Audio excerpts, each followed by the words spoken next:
So despite the name, sourdough bread doesn't actually need to be sour. What actually makes a sourdough bread is not the flavor, but the fact that it's made using a naturally occurring yeast, rather than the dry commercial yeast that we're used to seeing in most modern baking. There's yeast and bacteria all around us, in the air, on your skin, on the flour and water that you use. So by creating an environment where this yeast and bacteria can thrive, we can actually capture it and utilize it in our baking. So this environment of yeast and bacteria becomes your sourdough starter, and it's the starting point for creating a wide variety of delicious and deeply flavorful loaves of bread. Plus, there's just something so satisfying about creating a delicious loaf of bread with only 3 of the most basic ingredients possible: flour, water, and salt. So today I'm going to show you how to create a sourdough starter just like this one using only 2 of those ingredients: flour and water, and I'll show you how to care for it and maintain it so you can use it to create delicious loaves of bread for years to come. So let's get into it. So making a sourdough starter is about a 7-day process. It could take slightly longer depending on your environment, but 7 days is about the minimum. So all you'll need equipment-wise is some sort of jar or container with a loosely fitting lid. I like to use this 24-ounce ball jar, along with a food scale and something to stir with, and for that I like to use a rubber spatula. I'll leave a link to all the equipment that I use in the description below. It'll be important to know the weight of your jar, and you'll see why in a minute, so just start by weighing the jar in grams and recording that weight somewhere where you'll remember it. I like to just put a label on the jar and write the weight straight on there. So after that's done, in your jar combine 100 grams of whole wheat flour with 150 grams of room temperature water, and stir until all of the flour is completely saturated. Then cover with your loosely fitting lid and let it sit at room temperature for 24 hours. And that's all you have to do on the first day. As it sits, that yeast and bacteria will start to accumulate and feed off of the flour, so that's how your culture gets started.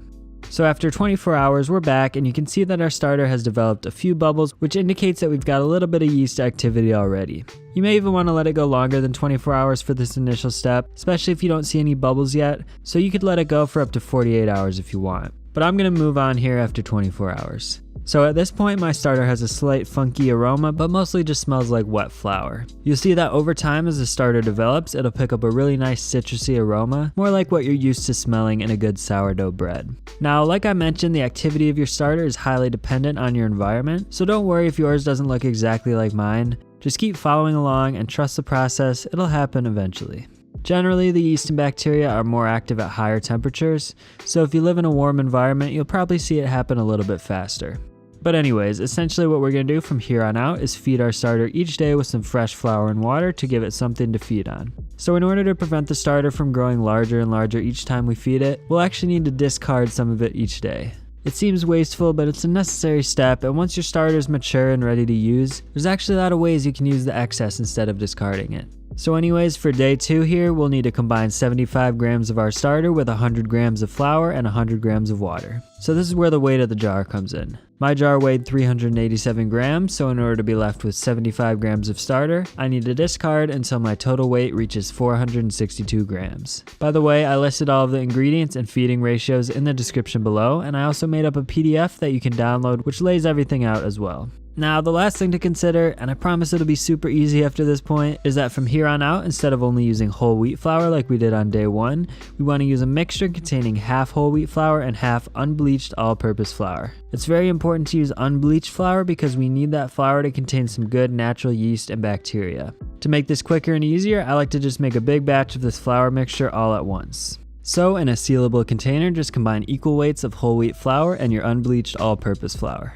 I just recommend making as much of this flour mixture as you can fit in your container because even after you get the starter going, you'll have to feed it with this mixture regularly to keep it alive. So you'll definitely use up all the flour eventually.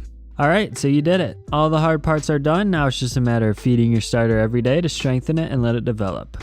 For today's feeding, we're going to add 100 grams of our flour mixture along with 100 grams of room temperature water to our jar with our 75 grams of starter. And again, just stir until everything is completely saturated, then loosely cover the jar and leave it at room temperature for another 24 hours.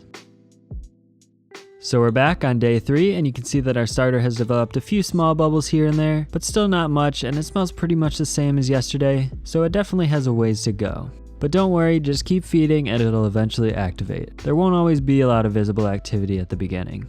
So as far as feeding, days 3 and 4 are going to be exactly the same as day 2. So again, we're just going to discard all but 75 grams of our starter and add to that 100 grams of our flour mixture and 100 grams of our room temperature water. Then loosely cover the jar and let it sit at room temperature for another 24 hours. For anyone wondering, the reason that it's important to use room temperature water is because we want to keep our starter relatively warm to keep it active. Using colder water, even though it would work, it would slow down the activity of the bacteria and yeast, so it'd just take longer for the starter to become active. Now, like I said, day 4 is going to be the same as the previous 2 days, so again, just combine 75 grams of your starter with 100 grams of your flour mixture and 100 grams of room temperature water, then let sit for another 24 hours. Now, here we are at day 5, and you can see that we're finally starting to see a bit more activity, and the starter has developed a noticeable, really nice citrusy aroma, indicating that we're starting to get some good development. It still doesn't have a ton of rise, but there are a lot of little small bubbles throughout, so there's definitely some yeast activity going on. So now as the starter is beginning to strengthen, we're actually going to decrease the amount of starter that we use for feeding. So we're only going to keep 50 grams of starter this time, and add to that again 100 grams of our flour mixture and 100 grams of room temperature water. Then as always, just loosely cover the jar and wait another 24 hours. Then just do the same thing on day 6, 50 grams of starter with the usual 100 grams of flour and 100 grams of room temperature water. Now we're finally at day 7, and at this point your starter should be just about ready to use. If it's not quite there yet, don't worry, just keep following along and it'll get there. But from here on out, we're just going to keep 25 grams of our starter each day and feed it with 100 grams of flour and 100 grams of water. So now that ratio will never change for the entire remainder of the starter's life. And your starter should pretty much stay alive indefinitely as long as you're consistently feeding it. In my case, I still don't think my starter is quite ready to use yet, but it's definitely close, so I'm just going to keep feeding it until it is. But just to double check, I'll show you a test here that you can use to see whether your starter is active enough to bake with. So this is called the float test. It's pretty self-explanatory based on the name. Basically, you just take a small amount of your starter and drop it into a bowl of water, and if it floats, then it's ready. If it sinks at all, then it needs more time. So in my case, it's very close, but it's not quite floating as much as it should be, so it needs a bit more time. Now, to be honest, a better way to do this would be to test the starter about 12 hours after feeding rather than a full 24 hours, because after 12 hours, the starter should be at about its maximum rise, and after 24 hours, it's probably fallen quite a bit already. So anyways, I just fed my starter with the usual 25 to 100 to 100 ratio, and let it sit for another day. So here's what it looks like 24 hours later, and I'd say the starter is definitely ready at this point. It has a very strong citrusy, almost vinegar-like aroma, and we can see from a quick float test here that it's actually floating now. So perfect, you've got an active, usable starter. So now what? Well, baking your first loaf of sourdough bread is a whole other beast, which we'll cover in a different video, but for now, let's talk about maintaining your starter. Remember, it's essentially a living creature, so it needs love and care, just like the rest of us. You can't just neglect it and expect it to be fine. So you could just keep feeding your starter every day as you have been, with the 25 to 100 to 100 ratio, and if you plan to bake more than once per week, this is what I recommend that you do. But most people probably won't bake quite that often, so if you bake once a week or less, you can actually get away with feeding the starter only once per week. So to do this, you'll just feed it with that same 25 to 100 to 100 ratio, but then you'll store the starter in the fridge between feedings. This will basically just slow down the activity of the bacteria and yeast, so your starter will rise and fall much more slowly. If you do it this way, I just recommend leaving the starter out at room temperature for at least an hour or two before and after each feeding to let it come to room temp and get some activity going. Now, if you forget to feed your starter a few times, it's no big deal. Just continue with your regular feedings and it should return back to normal after not too long. Of course, if you go months without feeding it, you may need to start over, but I think you'd actually be surprised at how hard it is to completely kill your starter.